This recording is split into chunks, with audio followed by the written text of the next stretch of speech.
Caffeine. One of, if not the most widely accepted and used drugs on the planet, with some sources claiming up to 85% of the US population consumes at least one caffeinated beverage per day. And who can blame them? With caffeine finding its way into such a wide variety of products, it's admittedly quite difficult to avoid it. But contrary to the negative connotation behind the word drug, caffeine can actually be quite beneficial. And if you knew and weighed the pros and cons associated with caffeine, I have a feeling you'd come to that conclusion as well. Before discussing the pros and cons, however, let's first understand what caffeine is and how it works. Caffeine, or 1,3,7-trimethylxanthine, belongs to a group of compounds known as methylxanthines, which are primarily known for their stimulatory effects, which, if in the past you've consumed caffeine, I assume you've, to a certain degree, already experienced. One of its most well-known stimulatory effects is its ability to increase wakefulness, and it seems to do so through a process known as adenosine antagonism. Now, for context, generally, when adenosine binds to adenosine receptors, it causes you to feel more tired. And when you wake up in the morning after a good night's sleep, feeling well rested and wakeful, that's generally because your adenosine has been cleared from your receptors. Now, since caffeine has a structure that is very similar to adenosine, it can bind to adenosine receptors, which temporarily takes over the receptor and inhibits adenosine from binding. There are 4 subtypes of adenosine receptors present in the various tissues throughout the body, and caffeine's effects are mainly attributable to its binding to the A1 and A2A receptor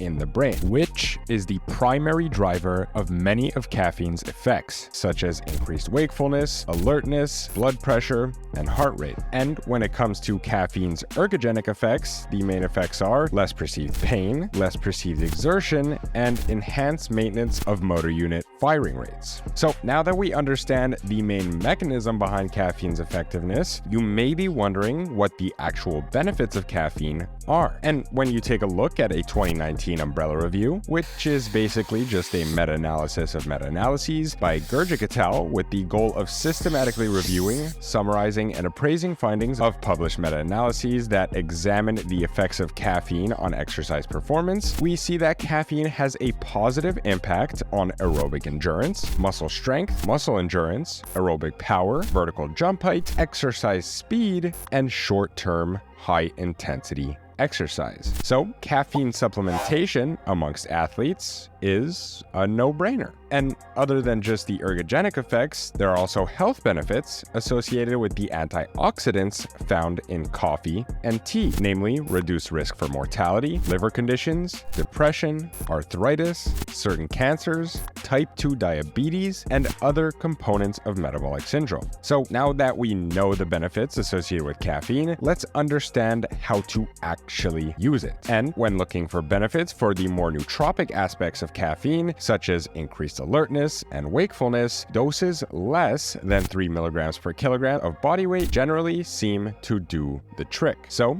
a morning coffee will generally get the job done. However, if you're looking to increase exercise performance, most of the research tends to be in the 3 to 6 milligram per kilogram range. And most studies aim for the higher 5 to 6 milligram end of that range to make sure they actually see an effect. Now, it's important to mention that 3 to 6 milligrams per kilogram of body weight can potentially get you into a pretty high caffeine dose. For one example, I weigh 100 kilograms, and if I wanted to get the higher end of that range, I'd need 500 to 600 milligrams of caffeine. So keep in mind that you don't go too high with your caffeine dose when chasing the performance benefits. A general guideline I use is to not exceed more than 400 milligrams of caffeine daily on average. So if I were to take a high 600 milligram dose one day, the next day I'd stick to getting below 200 milligrams in order to average the 2 days out to below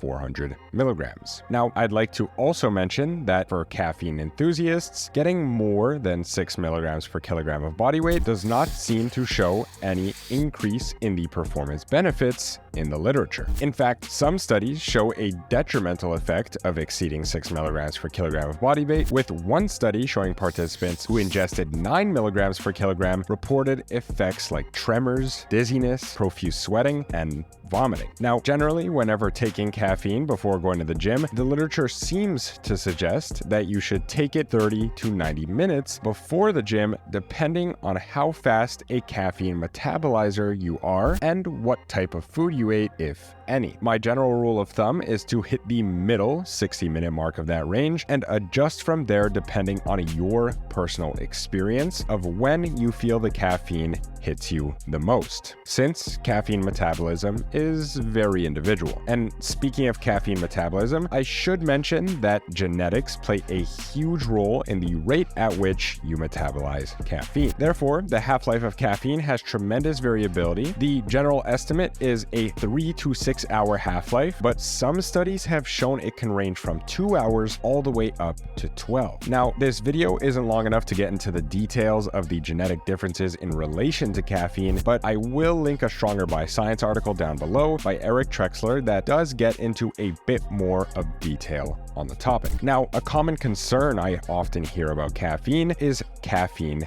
habituation, and this concern does have founding. If you're a regular caffeine consumer, it's pretty clear that you will experience some degree of habituation over time, and it's hypothesized that some of the habituation may be caused by our body increasing the number of adenosine receptors, therefore attenuating caffeine's effects. But regardless of the mechanism, it's pretty clear that some of caffeine's effects, such as its effects on heart rate, physiological arousal, blood pressure, wakefulness, and alertness, tend to be affected by our tolerance. But that leaves us with an important question: whether or not we build tolerance to the performance-enhancing effects as well. And while the literature doesn't seem to be 100% clear on this, but so far, a recent 2022 meta-analysis by Carvalho et al. Seems to show that habitual caffeine use has no real effect on the ergogenic effects of caffeine. However, most of the studies in this meta-analysis used observational methods to determine habitual caffeine use prior to the study, which can be flawed. And there are a few experimental studies that actually study the ergogenic effects of pre-exercise supplementation over a 20-day period, which should have habituated them, and found that the effect size of the ergogenic effects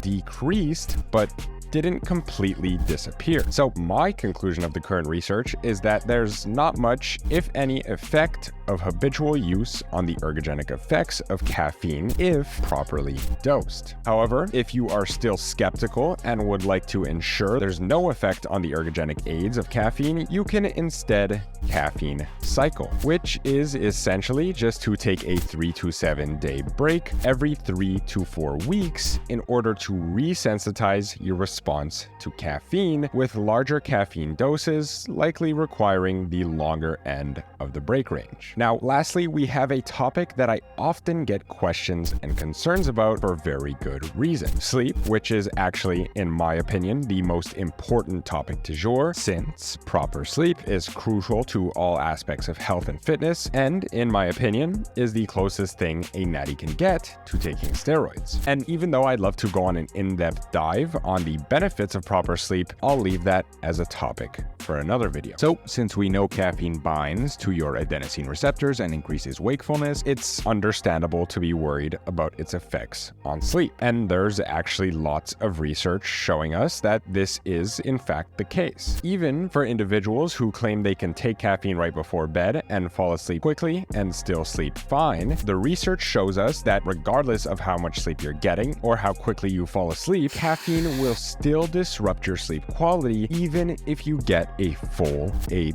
hours of sleep, which will in turn make you wake up tired and needing more caffeine, which starts the infinite cycle of caffeine intake causing poor sleep, and poor sleep causing the need for a larger caffeine intake. But lucky for you, if you want to know how long before bed you can take caffeine and not experience any detriment in sleep, we can look at a 2023 meta-analysis by Gardner et al., which examined the effects of caffeine on the characteristics of nighttime sleep with the intent to identify the time after which caffeine should not be consumed prior to bedtime. And as you can see here, it would seem that if you're thinking of consuming a daily caffeine intake of less than 50 milligrams, you generally won't need to worry about what time you decide to take your last caffeine dose. However, if you're consuming a total daily caffeine dose of 100 milligrams, or the equivalent of a coffee, you'll want to make sure you consume your last dose around 9 hours before bedtime. And